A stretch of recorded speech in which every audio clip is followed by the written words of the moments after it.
Wolfhaven by Zachary Day. Chapter 2. The woods stood tall in front of him, trees that had been planted there long before his birth, and that would stand long after his death. He knew where he must go. He wanted to get away from the cold. Leaves crunched and twigs snapped underneath his sneakers. Birds chirped without time or tune. He couldn't tell where they were, but he knew they must be nearby. They wouldn't come near him. They were afraid. This was it. This was the cave. He'd never been here before, but somehow its image was familiar. The cave wasn't large. It was tall enough to stand in, but just barely. He entered. His feet fell on ground they'd never fallen on, but he walked on a path he knew well. He was in a room at the end of the cave. It was a little bigger than the rest of the passage that led there. Unlike the rest of the cave, a passage carved in brown, smooth, uniform stone, this room was made of white crystal. Some of it was clear like glass, while some was completely opaque. Most was somewhat cloudy. This was it. This was where he must go, where he must be. He was outside, staring into the night sky. The night was cloudy and wind whipped around him. His jacket couldn't keep out the cold. It couldn't keep him in either. In the moonlight peeking through the clouds, he could see his body stretching itself into something it was not. He fell to all fours, but now no longer a man.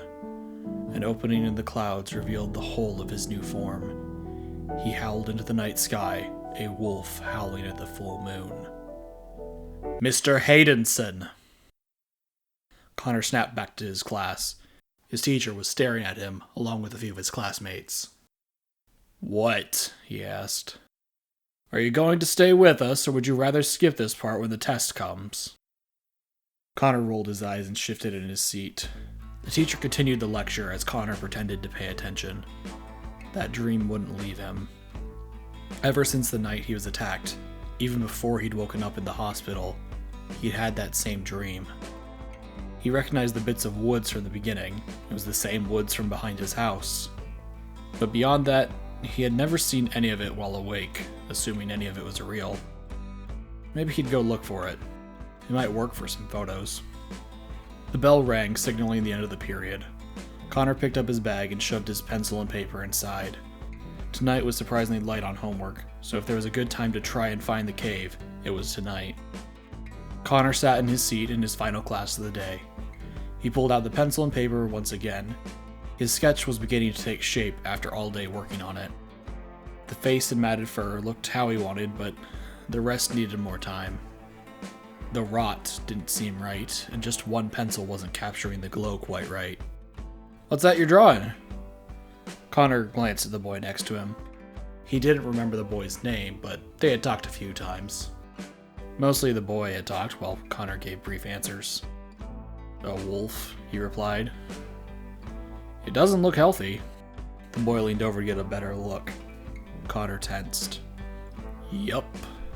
Connor continued working. Unhealthy didn't begin to describe the image branded into his mind. Dead would be more accurate, despite how alive it had acted. "Did you see this, or was this something you came up with?" The boy, Nathan, maybe, seemed to ignore Connor's attempts to cut the conversation off. He had occasionally overheard some people discussing the attack, but the last people to have pressed him for details were the hospital staff and his dad. Connor wanted to keep it that way. "I saw it," Connor said. "Wow, really? When did you—" "Look, Nathan," Connor interrupted. "Nick," the boy corrected. "Nick," Connor continued, now looking Nick in the eye. "Class starts in like 30 seconds, and I really want to work on this, so if you don't mind..." He turned back to his drawing and continued working. "Fine," Nick said, pulling away from Connor. "I just thought you might appreciate having someone here you can talk to." Nick pulled out his notes and started looking through them. Connor wordlessly continued drawing as the bell rang to begin class. When he arrived home, Connor left his bag inside, grabbed his camera, and went out back to the tree line. He knew the spot well, as he had seen it every night for the last 4 weeks. It looked different in the daylight. Less intimidating, mostly just there. Quiet. Connor let out a deep breath. It was now or never. He had to figure out whether these dreams were nothing more than his mind processing the attack, or something more. He stepped across the tree line and his intuition took over. Like a path he'd walked 1,000 times before, his feet stepped without uncertainty. He looked around at the trees, knowing only that he did not know them. The chirping birds sounded like he remembered from his dreams. The cold settled in through his jacket. He pressed on. 10 minutes later, he stood in front of the entrance to the cave. Its gray mouth lay open, waiting for him, inviting him in. He stood still. Wandering into the woods was one thing. If something went wrong out here, it would be easy to find him. Well, easier. A cave was different.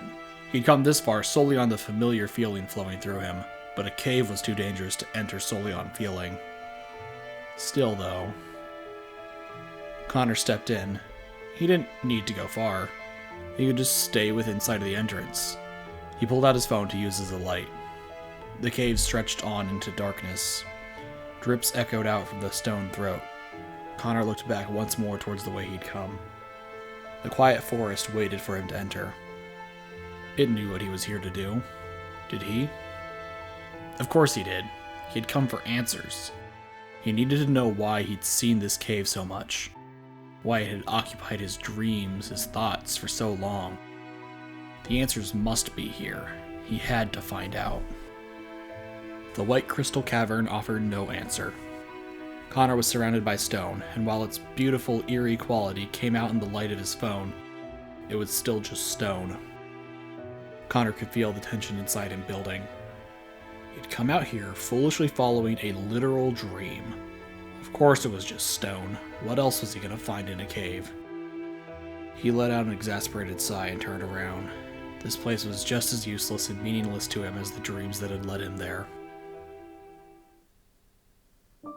Connor worked on his drawing from school. His half-eaten dinner sat pushed away from him. This wasn't working right. He knew that what he had drawn on the page was what he had seen that night, but it still wasn't right. It wasn't how he had seen it. Connor grabbed his camera and laptop. He shoved the SD card into his laptop and looked for the photos he'd taken that night.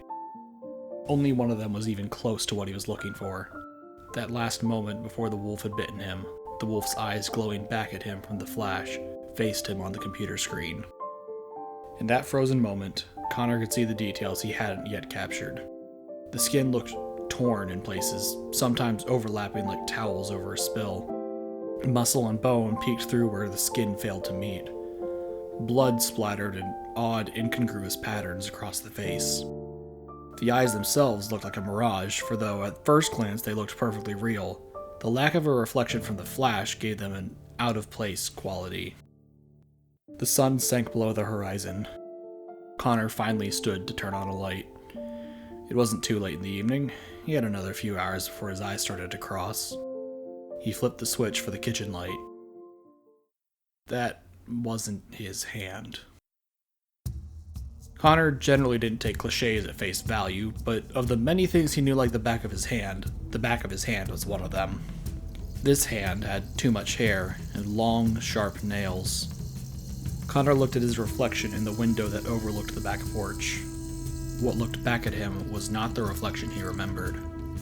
This face was longer, with piercing, inhuman eyes.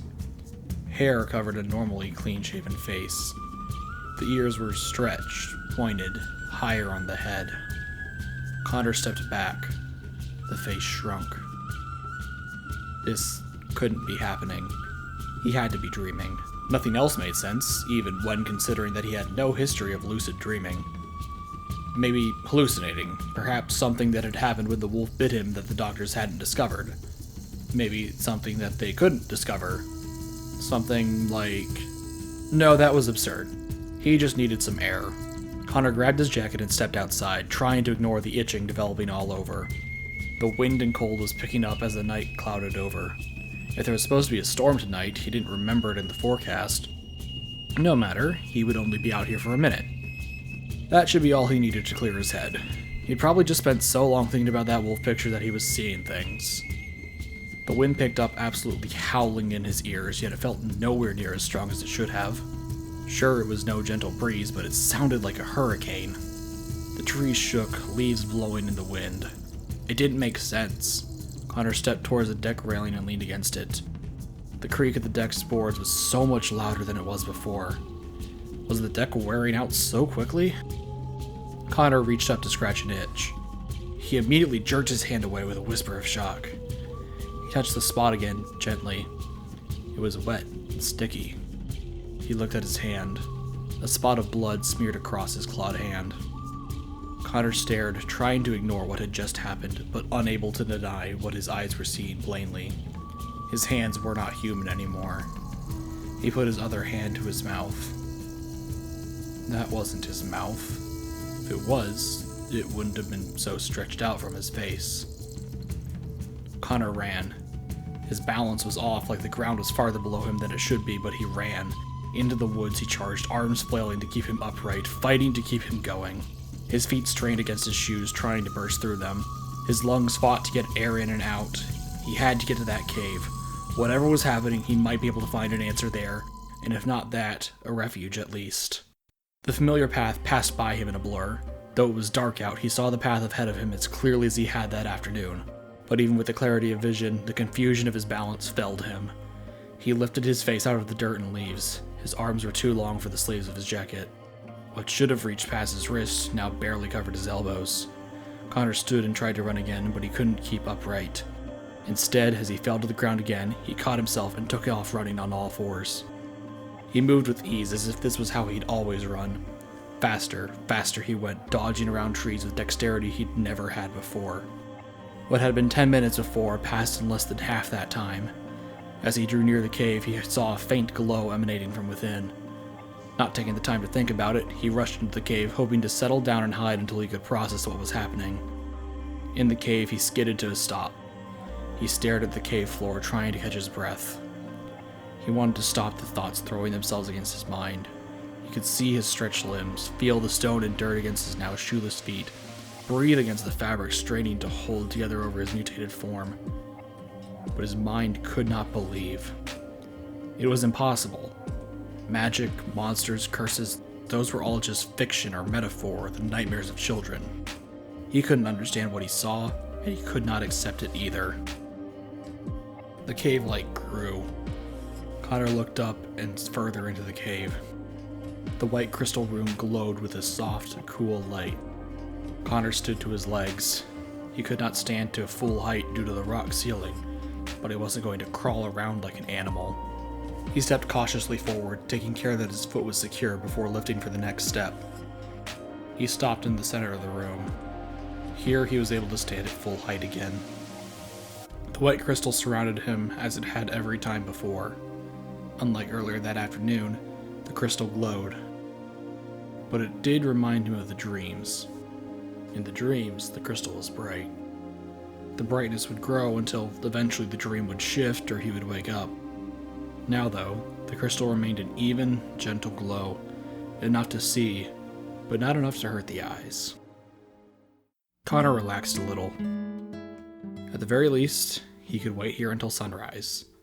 Maybe even sleep some, though he didn't know if he'd be able. With the change in setting, he felt like he'd begun to go back to normal. He looked himself over. He wasn't straining against his clothing. His arms were their usual length, though still covered in hair. Connor took a deep breath, sat down, and waited.